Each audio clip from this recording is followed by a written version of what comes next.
Thousand Autumns, is a Meng Xi Shi novel. This is an audiobook made by fans for other fans. Disclaimer. The main couple of the story is made up of two men. If you don't like it, don't listen. Thank you. Remember, subscribe and click the bell to stay updated on all the new releases. Enjoy. Chapter 32. Under everyone's gaze of astonishment, Shen Qiao appeared to be quite calm. Shen is no longer the sect leader. I'm afraid that I'm going to disappoint Brother Duan. When Kunyi requested to fight with Shen Qiao, Duan Vinyang was the one who delivered the letter. Therefore, Shen Qiao's identity was not a secret to him. He was Kunyi's elder martial brother, but because of his Han blood lineage, his status in Tuju was actually lower than Kunyi's, which was the main reason why Kunyi was the one who fought as the representative of Hulagu, not him.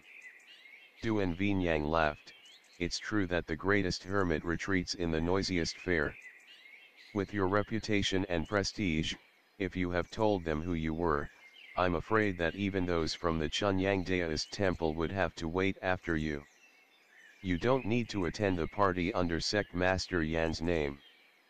There are rumors that you have a deep relationship with Sect Master Yan, that you two stay together all the time.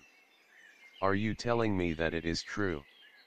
No one expected that they would witness two great dramas in a row when they thought they were only attending a birthday party.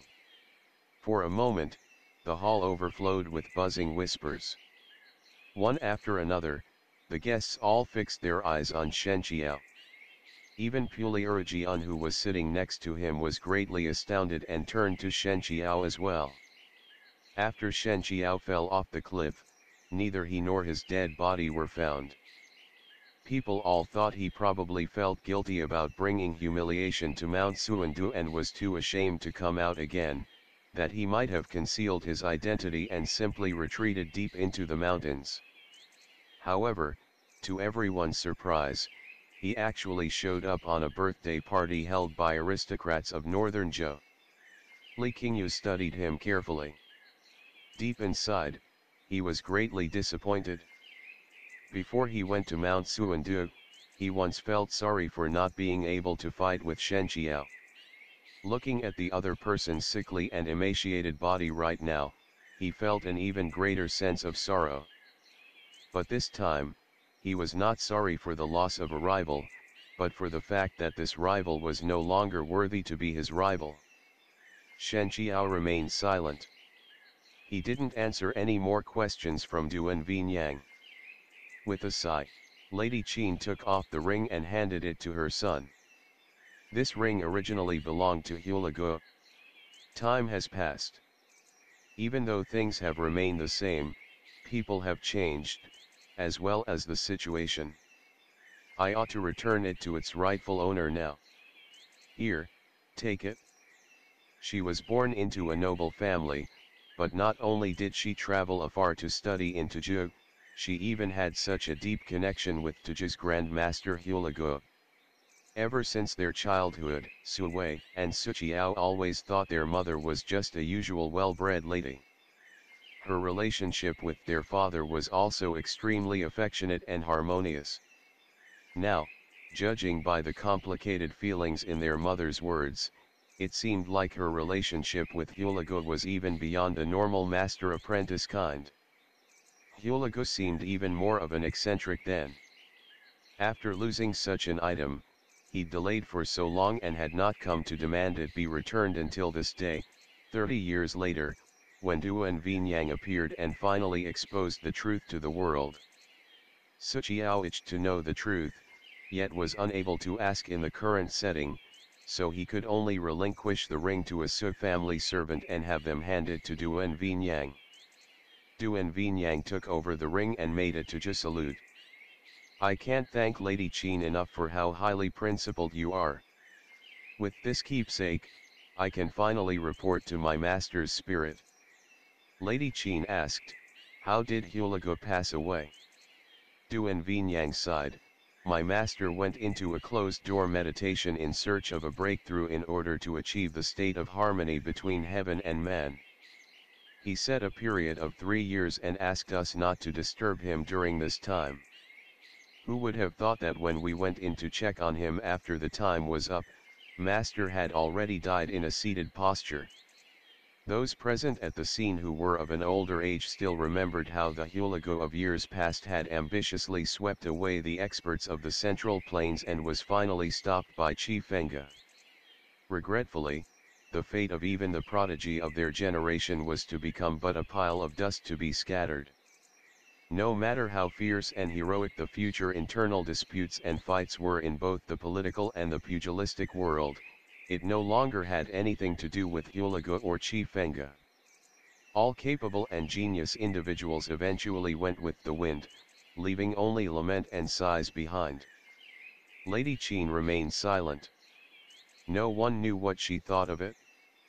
Su Wei and Ch32 Qiao, hating that Duan Vinyang had disrupted their mother's birthday party, didn't bother to remain polite. You already have the ring, please quickly leave our house. Misters, don't be in such a rush to throw me out. There's another purpose of my visit this time. I would like to ask you for a person. Ch32 Qiao thought that he was trying to make the situation unfavorable for his mother, so he replied coldly, we don't have the person you want. Duan Vinyang smiled and said, second young master of the Su family, how can you not even ask for details before refusing? Don't worry, I won't cause trouble for Lady Qin. Since the ring was returned and my master's wish has been fulfilled, I have no reason to disturb her further. The person I am speaking of is someone who Tasper Khan himself commanded me to find. Su Wei retorted, then you should have sought out His Majesty about it. The residence of Su is but a small temple, and you are far too impressive to be found here. Guards. See him out. Wait a second. Duke of Miyang District, do you have a sister who married Yuan Xiong? There are long-term grudges between him and the Tuju. Now, since the two countries have formed an alliance, our Khan has ordered me to bring him and his family back to Tuju for punishment. I would like to ask the Duke of Miyang District to turn them in, please. Su Wei's face changed slightly. Whom the other party had spoken of was actually his cousin and her family. Since his cousin's husband, Yuan Xiong, had gravely offended the Tuju, they were fearful that the Tuju people would take advantage of the alliance and come to ask for them, and therefore they had fled to his house. Su Wei had secretly taken them in, but unexpectedly, Duan Vinyang had discovered this and spared no pretense in confronting him. I don't know where they went. If you are looking for someone, then find them yourself. This has nothing to do with the Su family. Duan Vinyang said, I'd like to ask the Duke of Miyang District not to put me in a difficult situation. I took into consideration the relationship between my deceased master and Lady Qin, so I only dropped by to ask for them rather than asking the Emperor directly. If I waited for the Emperor of Zhou to give orders, by that time, I'm afraid that your family would end up very embarrassed. Ch32 Qiao was greatly enraged. You specifically chose my mother's birthday to come by and show off your prowess. First, you asked for the ring and we gave it to you. Now you're pushing the limit even further? Do you really think that we are afraid of you? I said they weren't here, and that's the truth. Get lost. Duan Vinyang's smile disappeared too. He narrowed and fixed his eyes at Ch32 Qiao, then said slowly, I heard that second young master of the Su family was a disciple of the Chunyang Daoist temple, so I assume your martial arts must be superb. Since we happen to meet here today, I would like to ask you for some advice on my skills. Ch32 Qiao sneered, aha. So you've finally revealed your true intention. You're obviously here to crash the party, but you insisted on pretending to be innocent and harmless. You have come here and asked for it yourself today, so don't go crying and telling on us in front your con if you end up dead or disabled. As soon as he was finished, he was already pouncing on Duan Vinyang. He didn't just throw himself over randomly. Instead, it was paired with his sword art. His movements were effortless, so assured and incredibly beautiful that some onlookers immediately shouted out praise. Faced with Qiao's martial arts that was intricate like a flower in heaven, Duan Vinyang did not panic or rush, nor did he retreat. He only waited for the light of his opponent's sword to reach directly in front of him, then stretched out his empty hand towards the center of the sword light. As his bare hands encountered the sword, his hands not only remained unharmed, but also completely halted the sword. The audience watched fixedly, only to see Duan Vinyang's right hand firmly braced against the sword's blade. Pinching the blade of the sword, he slightly twisted his wrist, and though he appeared to not have used any strength, the sword trembled to the point of letting out a sound. Qiao's sword almost flew out of his hand. An expression of disbelief appeared on his face. His martial arts could not compare with his younger martial brother Li Qingyu's, but he could still be counted within the top ranks in the pugilistic world. Never had he encountered a fight in which he was almost utterly defeated right off the bat. Just because his opponent was Huligo's disciple, they were already on different levels.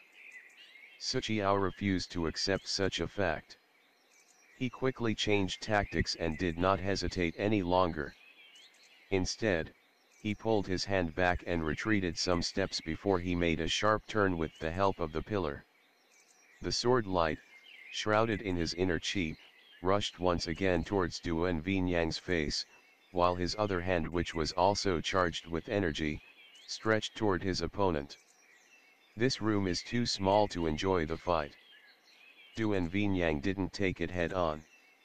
Instead, he laughed brightly and leapt outside. Qiao chased his heels, unwilling to let him go. The two people fought from the inside to the outside of the house, sword light radiating in all directions in a split second, washing the surroundings with its dense, chilling aura. The guests naturally followed them outside. One person's sword was forceful like a torrential river, obscuring the sky and earth as it surged forth, while the other person was entirely unarmed, wandering within the sword's light and appearing to constantly be at risk. His situation seemed precarious, but at the same time, he skirted past the danger again and clung onto his life. It was a breathtaking scene for the onlookers, while other people like Princess Qingdu, who were unversed in martial arts and also disinclined to see blood being shed, chose to stay inside to accompany Lady Qin. The amateurs were only there for the drama while the professionals were studying the battle. Those with higher levels of martial arts found that although each step Duan Vinyang took seemed to be filled with danger, he was actually the one who held the upper hand. Puliurgian gasped in surprise and whispered to Shen Qiao, "It seems to me that second young Master Su is the one that's being teased." Shen Qiao nodded. "I feel the same way." Puliurgian was surprised by Shen Qiao's response, "Can you see now?"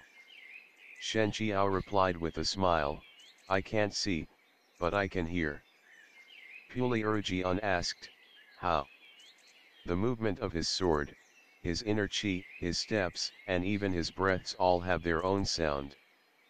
People who are blind tend to have sharper ears. Duan Vinyang is only testing the martial arts of Chunyang Temple, so he's not in a hurry to win." Unfortunately, Qiao didn't realize it and ended up falling into his trap. Shen Qiao and Puliurgian were definitely not the only people present who had realized it. However, as the winner was yet to be decided, if anyone were to interfere right now, on one hand it would be unfair, and on the other hand they would seem to be thinking less of Qiao. Therefore, even his martial brother Li Qingyu had no choice but to wait and see the result of their fight. Hearing him say this, Puliurgi casually asked, they are both Hulagu's disciples. How is Kunyi compared to Duan Vinyang? Only after he said this out loud did he realize it might be inappropriate to ask, and hastily added, I didn't mean to intentionally poke at brother Shen's sore spot. Shen Qiao laughed, don't worry. Even though Kunyi is strong, his martial arts are of a fiercer and more brutal style, and he couldn't use them as freely as Duan Vinyang. In my opinion, I'm afraid that Duan Vinyang has grasped a better understanding of the essence of their master's martial arts and is slightly more skilled than Kunyi. After hearing Shen Qiao's words, Puliurgi turned serious. If that's true, I'm afraid the reason of his visit today is not only to take back the keepsake or to take Mr. Su's cousin, but to make a name for himself as well. Shen Qiao nodded. That's exactly what I thought. Because of Su Qiao, more than half the guests who attended the birthday party today were somehow related to the pugilistic world, including quite a lot of experts from the younger generation such as Ling Qingyu who might even have the ability to strive for the top 10. If Duan Vinyang could defeat them, it meant he had achieved a higher level in martial arts than all these people, and it would cause a stir not any smaller than the battle between Kunyi and Shen Qiao that day. The Tajuk people advanced gradually and carefully. They allied with the northern Zhou, but at the same time, they also maintained an ambiguous relationship with the northern Qi. On one hand, they were helping the northern Zhou launch an attack on northern Qi, while on the other, they also accommodated Qi's feudal aristocrats and officials seeking refuge. One could almost say that they had two minds and were vacillating. However, because of their strong national power, neither northern Zhou nor northern Qi dared to offend them. They had never concealed their ambitious desires. Now, the new generation of Taju experts arrived at the Central Plains one after another as if they wanted to continue Hulagu's grandiose hegemony that he couldn't finish in his lifetime. First, Kunyi requested to fight Shen Qiao and made a name for himself with that one battle, grinding Mount Xuandu beneath his heel. Now Duan Vinyang had come to the residence of Su to challenge all the martial artists. Had Kunyi not suffered losses in the hands of Yan Wushi, the Tajuk people might even have been more swollen with arrogance. While they were talking, Duan Vinyang suddenly let out a loud laugh, and the dazzling sword light disappeared in a split second. With a muffled groan, Su Qiao had already fallen down from the roof before many people could even make out what kind of move Duan Vinyang had used. Brother! Su Wei immediately stepped up and propped him up. Are you hurt? Su Qiao shook his head. His face crinkled in pain, but he refused to make any sound. Duan Vinyang also leaped down from the roof in quite a casual manner. None of the people present had a good opinion of him, but they all had to acknowledge his strength. Su Wei shouted angrily, Duan Vinyang. That was too much. Do you really think that no one in the Su family could stop you? Duan Vinyang sneered, Duke, you're wrong. Your little brother was the one who attacked first, how could you blame me for it? If you agree to turn in Yuan Xiong and his family, I promise that I'll leave immediately and not disturb you anymore. How aggressive. We've made so many concessions, yet you're treating us like nothing but pushovers. Well, since this is the case, let me see how many skills Hulagu has taught you. Lady Qin walked out from inside. She was already 50 in age, but probably because she practiced inner art, she didn't seem old. In fact, there was something mature and elegant in her that made her look more like a beautiful middle-aged woman. Duan Vinyang lamented, speaking of it, I should have addressed you as my senior martial sister. Unfortunately, Master has already driven you out after you escaped to Zhu with his ring. I heard that in those days, Master cared a great deal about you that he even intended to pass his mantle to you. Lady Qin first enticed Master with your beauty, then stole his ring and left. Thinking back on it today, don't you feel guilty for what you've done? Shut up. Hearing him insult their mother, the Sud brothers were naturally exasperated. Yet Lady Qin only replied with a sarcastic smile, since when did a junior like you have a say in the history between me and Hulagu? Does Tuju lack so much talent that Hulagu had to take in disciples like you who can only fight with their mouths?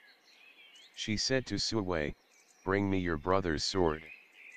Before Su Wei moved, someone stated, Lady Qin, you don't have to lower your status and bother yourself with arguing with some Tuju barbarians. There's no need to trouble you. Since he fought with a disciple from the Chunyang Daoist temple, then we should be the ones to finish it. The person who spoke was none other than Li Qingyu. His expression was indifferent, quite expressionless in fact, and his tone was flat without even a hint of killing intent. But such a tone actually made Duan Vinyang's face turn serious. He studied Li Qingyu carefully and said, you must be Mr. Li, the other one of the two jades of Qingcheng. From what I saw, your senior brother isn't even worth a finger of yours. What a grievance it is that you have to share the title of two jades together with him. Li Qingyu ignored his provocations. He just unsheathed his sword, its tip pointing to the floor. His wrist appeared to be half hanging and half raised.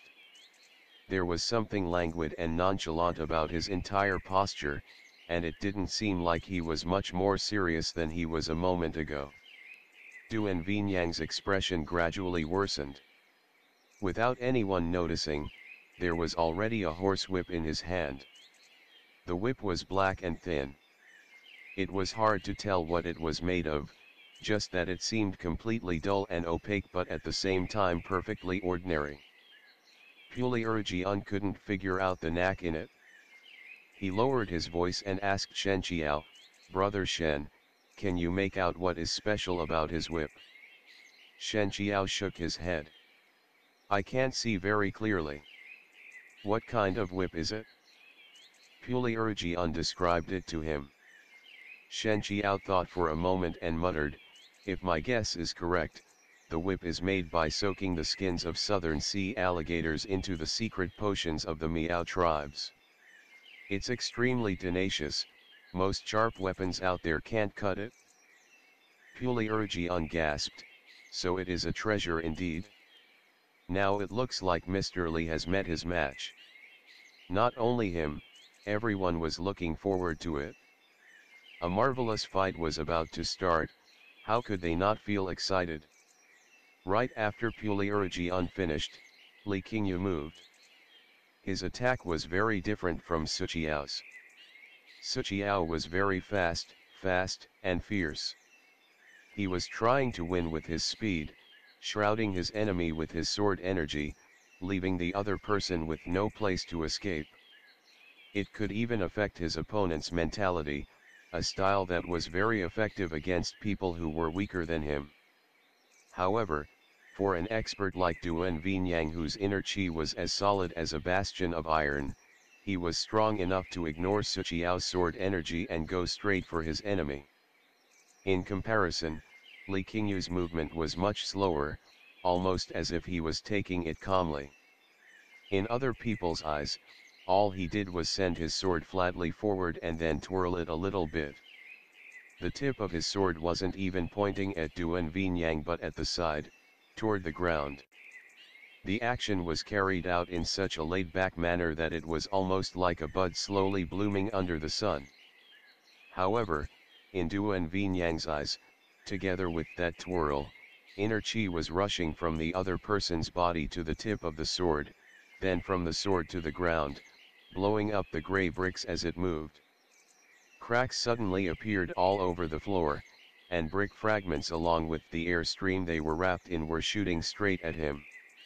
At the same time, before Duan Vinyang made his next move, Li Qingyu had already leaped up. He became one with his sword and turned into a white beam. As if the inner chi that served as a barrier around Duan Vinyang was simply non-existent, the beam, along with the purple and blue sparks and lightning created by the sudden thunderstorm, pierced right through.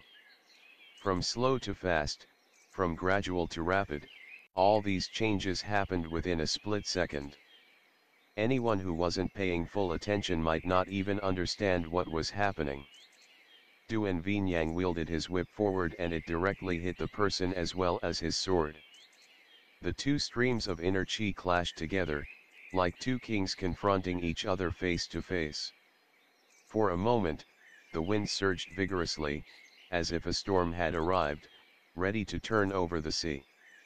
There were only two possibilities: either Duan Vinyang's whip was shredding Li Qingyu's sword to pieces, or Li Qingyu's sword energy was destroying Duan Vinyang's whip.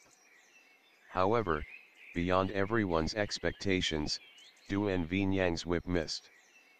The others all saw that Li Qingyu had already fallen into the shadow weaved by the whip, but somehow the shadow failed to envelop him completely. Instead, his figure blurred, and he suddenly appeared on the left, right, and behind Duan Vinyang. The Li Qingyu in all three directions were all repeating the same action, sending the tip of sword forward.